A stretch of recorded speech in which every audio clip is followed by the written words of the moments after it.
സംസ്ഥാന സർക്കാരിന് തിരിച്ചടി. കശുവണ്ടി വികസന കോർപ്പറേഷൻ അഴിമതി കേസിൽ സിബിഐക്ക് പ്രോസിക്യൂഷൻ അനുമതി നിഷേധിച്ചതിൽ വ്യവസായ വകുപ്പ് സെക്രട്ടറിക്കെതിരെ കോടതി അലക്ഷ്യ നടപടി.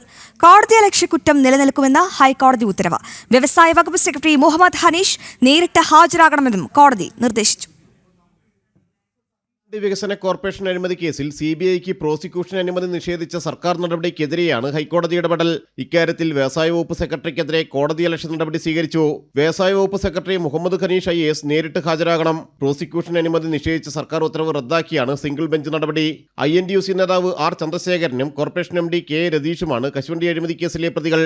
INTUC നേതാവ് കടകംപള്ളി മനോജ് നൽകിയ കോടതിയലക്ഷ്യ ഹർജിയിലാണ് ഹൈക്കോടതി ഇടപെടൽ.